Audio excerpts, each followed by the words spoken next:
우리 계신 하나님 말씀 구약성경 레위기 14장입니다. 오늘 하루도 하나님의 은혜가 가득하시기를 축복합니다. 네, 한 주간 이 자리에 와서 여러분 만나고 싶었습니다. 건강하셨지요? 네, 코로나 때문에 많이 힘들고 어려움이 있지만 하나님의 은혜로 이때를 잘 이겨나가시기를 축복합니다. 네, 레위기 14장 말씀 길게 읽었죠. 이 나병 걸리면, 피부병 걸리면 이렇게 힘들게 고침을 받아야 하는구나 생각이 들 정도입니다. 또 13장부터 계속 진행되었어요. 몸의 나병, 그리고 심지어 집안에서 일어나는 곰팡이로 인해서 여러 가지 질병이 유발될 수 있기 때문에 오늘 하나님께서 길게 말씀을 하고 있습니다. 이 레위기 13장에서는 부정함을 분별하는 기준을 이제 말씀해 주셨고, 이제 14장은 정결하게 되는 절차에 대해서 길게 말씀을 주셨습니다. 지금은 이제 의술의 발달로 인해서 이 나병은 이제 피부병이라고 생각하시면 됩니다. 그런 질병이 발생하게 되면, 이제 바이러스가 침투하게 되면 일반적으로 다 병원을 찾아가게 되지요. 오늘 말씀처럼 이 제사를 지내는 사람은 없습니다. 저에게 전화를 심한 질병이면 전화를 하시고 또 병원에 가십니다. 만약에 병원에 안 가고 기도로만 낫겠습니다 하면 제가 어떻게 할까요? 제발 병원에 가세요 이렇게 하죠.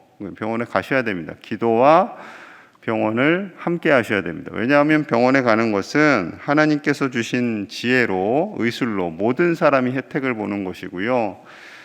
3500년 전에는 의술이 발달되지 않았기 때문에 하나님께서 제사장을 통해서 치료하시고 직접 또 치료하시고 그러한 과정이 있었고, 그 과정이 어떻게 그럼 그 과정이 끝나야 되는가를 오늘 말씀하고 있습니다. 조금 복잡하지만 그래도 이를 통해서 주신 하나님의 뜻이 오늘날에도 있는 줄로 믿습니다. 자, 악성 전염병, 그 나병에 걸린 사람이 다 나았을지라도 스스로 정결하게 되지는 않습니다. 그래서 바로 이스라엘 공동체 안으로 들어올 수가 없었어요. 제사장이 와서 진찰할 때까지 기다려야 합니다. 그리고 제사장이 그 아팠던 부분을 자세히 살펴보고 다 나았다면 새 2마리와 백향목, 홍색실, 우슬초로 정결의식을 치러야 했던 거죠. 이것으로 끝나는 것은 아닙니다. 자, 8절 봅니다. 8절. 정결함을 받는 자는 그의 옷을 빨고 모든 털을 밀고 물로 몸을 씻을 것이라. 그리하면 정하리니 그 후에 진영에 들어올 때 올 것이나 자기 장막 밖에 이레를 머물 것이요. 이제 몸이 다 거의 나았으면 이제 옷을 또 빨아야 되고요, 털도 다 밀어야 되고요, 씻고 바로 들어오는 것이 아니라 진영 밖에서, 예루살렘이면 예루살렘 성 밖에서, 여기 진영이라고 한 것은 광야에서 있었기 때문에 진영 밖에서 7일을 또 머물러야 했던 거죠. 자, 그리고 이제 8일째 되는 날, 이제 7일을 머물었으니까 그 다음 8일째 되는 날이 중요하겠죠. 자, 10절 같이 봅니다. 10절 같이 볼게요. 시작. 8째 날에 그는 흠없는 어린 수양 2마리와 1년 된 흠없는 어린 암양 1마리와 또 고운 가루 10분의 3 에베에 기름 섞은 소재물과 기름 1록을 취할 것이요. 이제 8째 되는 날에, 이제 8째 되는 날이 다 나왔어요. 이제 마지막 절차만 남은 거예요. 이때 하나님께 제사를, 예배를 드리는 겁니다. 어린 암양 1마리, 고운 가루 10분의 3에바에 기름 섞은 소재물과 기름 1록을 드립니다. 한 에바는 22리터라고 한번 말씀드렸고, 1록은 약 0.31리터.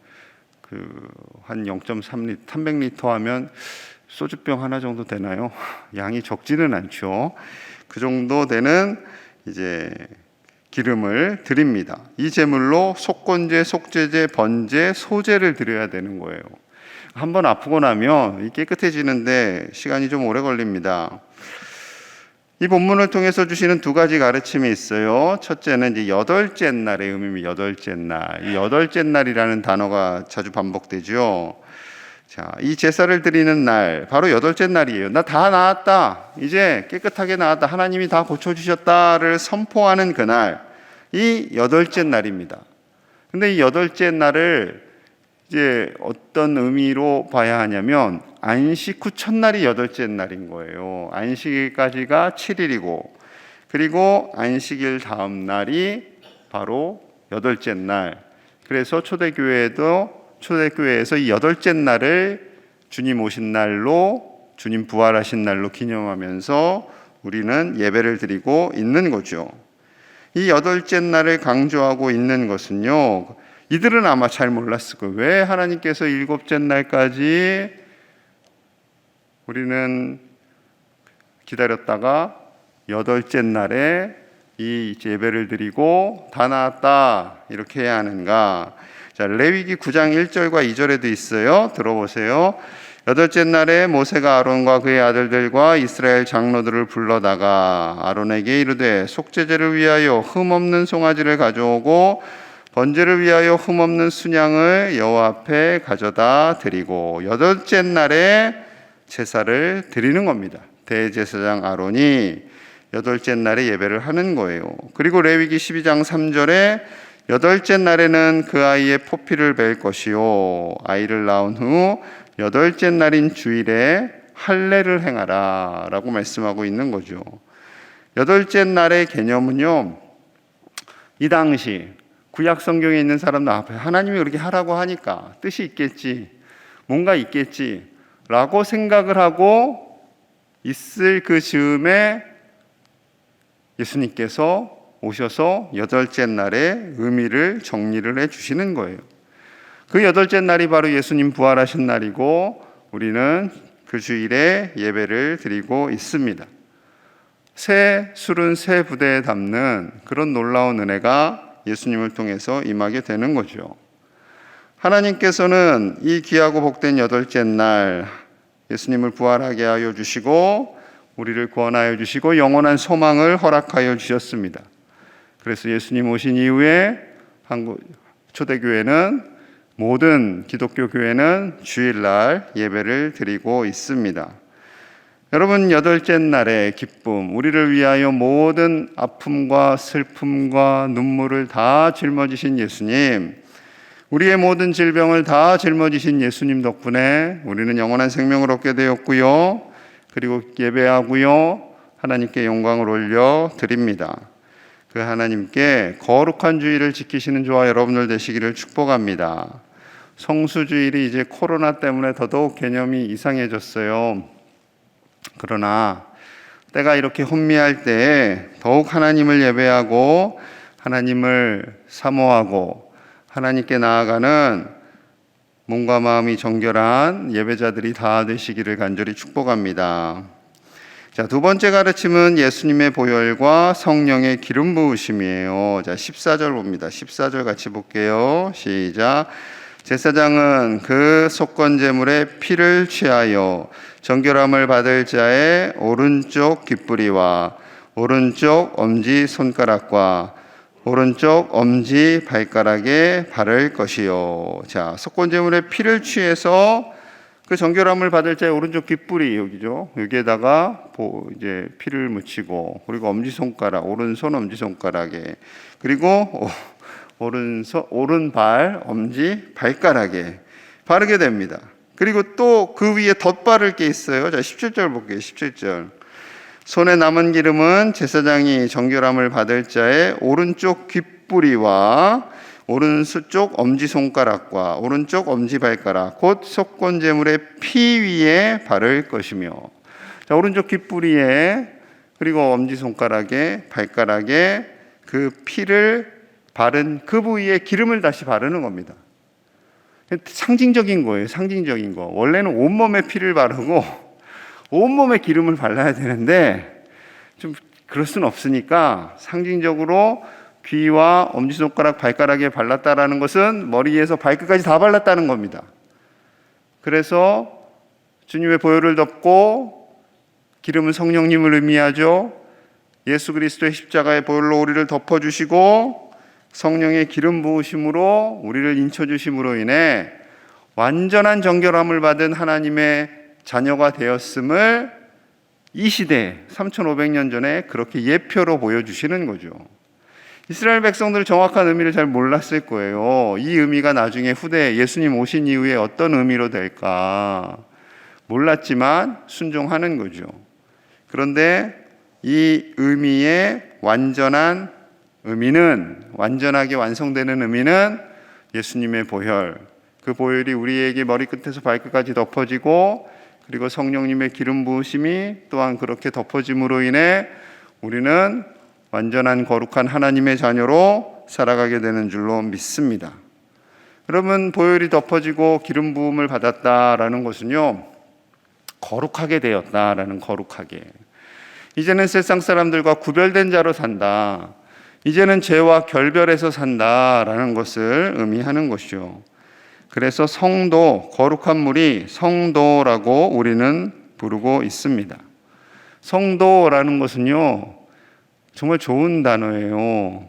우리 보통 성도님 하면 조금 어색해하기도 하고, 새가족들에게 성도님하고 좀 신앙생활 오래 하신 분들에겐 성도님 하면 좀 어색해하시는데, 아닙니다. 하나님께서 우리를 거룩하게 구별한 사람들이다라고 해서 성도라고 우리를 칭하십니다.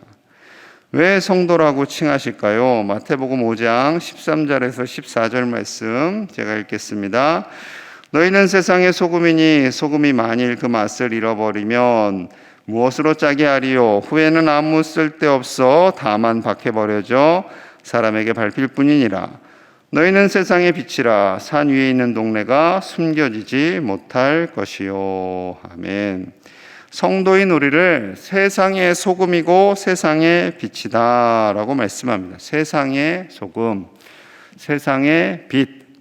세상 속에 들어가서 그 세상을 썩지 않게 만들고, 세상 속에 들어가서 그 어둠을 밝히는 존재가 바로 거룩한 물이 성도, 예수님의 보혈로 덮임을 받고 성령의 기름 부으심을 받은 우리다라고 말씀하고 있는 거죠. 그리고 또 하나 관찰할 점은요, 소금이 되어라, 빛이 되어라가 아닙니다. 이미 소금이다, 빛이다 라고 말씀하시는 거예요. 예수님을 우리 가슴속에 묻고 있으면, 예수님의 보혈로 용서함 받고 성령의 기름 부음 받은 자는 이미 세상의 소금이고 세상의 빛이기 때문에 그 맛을 잃어버릴 수가 없다라는 것이 우리 주님의 말씀인 거죠. 여러분, 세상이 혼미해지잖아요. 세상이 거룩함을 잃어버리고 있어요. 말도 안 되는 죄가 벌어지고 있어요. 요즘 뉴스를 보니까 어느 아리따운 자매와 이상한 형제 얼굴이 자꾸 나와요. 그래서 이 사람들 잡겠다고 막, 보셨어요? 네, 그 자매가 남편을 살해했대요. 내연남과 함께.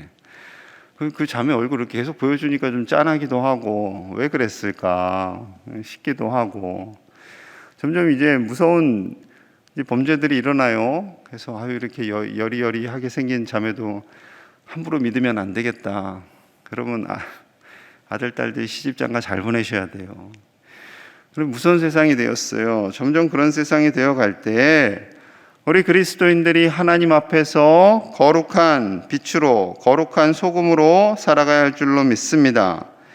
예수 그리스도의 십자가, 그 보혈을 의지하고 성령님께서 우리에게 기름 부어주셔서 거룩하고 구별되게 사는 것이 기쁨이고요, 세상 사람들과 같이 어우러져서 에라디오 하면서 사는 것이 우리의 부러움이 되지 않기를 간절히 축복합니다. 이 마지막 때에 정신 바짝 차려야 됩니다. 정신 바짝 차려야 돼요. 특히 직분자들은 더 정신 바짝 차리셔야 되고요, 더 본이 되셔야 되고요. 혼미한 이 세대에 정말 우리가 세상의 소금으로, 세상의 빛으로 살아서 이 세상을 변화시키는 하나님의 사람들, 변화되어야 할 것은 변화시키고 지켜야 할 것들은 지켜나가시는 우리 거룩한 무리, 거룩한 성도님들 다 되시기를 간절히 축복합니다. 우리 함께 마음을 모아서 기도하겠습니다. 특별히 오늘 수술 받으시는 환우님이 계세요. 우리 윤태모 안수 집사님께서 오늘 성모병원에서 교통사고로 인해 고관절이 골절되고 간과 췌장이 좀 손상이 되어서 수술을 오늘 받으십니다. 예수님의 보혈로 덮어주시고 성령님의 기름 부으심이 있어서 우리 윤지사님 건강하게 하나님이 이끌어 가시는 수술 받고 잘 퇴원하실 수 있도록 기도해 주시고, 오늘 하루도 우리 거룩한 무리가 되어서 세상의 빛으로 세상의 소금으로 사는 하나님의 거룩한 사람들, 주의를 지키고 예배하는 사람들 되게 하여 주시옵소서. 우크라이나의 전쟁이 속히 끝나고 코로나가 종식되도록 위해서 함께 간절히 기도하겠습니다. 하나님 아버지 감사합니다. 우리에게 거룩한 무리라 말씀하시고 예수 십자가의 보혈로 용서하시고 성령의 기름 부음을 주시니 감사합니다. 우리가 거룩한 무리가 되어 삽니다. 몸도 마음도 정결한 자로 삽니다. 아버지 붙잡아 주시고 은혜를 주시옵소서. 성령 하나님 함께하여 주시옵소서. 아버지, 우리 힘과 능력으로는 거룩하게 살아갈 힘이 없습니다. 우리가 세상의 무리와 다릅니다. 세상의 무리와 섞이지 않게 하시고 세상의 무리 속에서 구별된 자로 빛으로 소금으로 사는 우리 모든 제1의 가족들과 모든 그리스도인들 되게 하여 주시옵소서. 세상 사람들 방식으로 쾌락을 즐기며 살지 않게 하여 주시고 헛된 것에 매이지 않게 하시고 정결한 몸과 마음으로 살게 하여 주시옵소서. 우리 윤태모 집사님 수술을 받습니다. 아버지여 불쌍히 여겨주시고 치료하여 주시옵소서. 사랑하는 종을 치료하여 주시는 분은 하나님이신 줄로 믿습니다. 모든 잘못된 골절과 뼈와 신경과 세포와 조직을 만져주시고 손상당한 모든 장기가 회복되게 하여 주시옵소서. 하나님의 손으로 수술하여 주시옵소서. 하나님의 손으로 수술하여 주시옵소서. 사람이 아니라 하나님의 손으로 수술하여 주시고 치료하여 주시고 완gon케 하여 주시옵소서. 아버지여, 이 땅을 불쌍히 여겨주시고 코로나로 인해 고통받는 이들을 아버지 불쌍히 여기사 속히 코로나가 종식되게 하여 주시옵소서.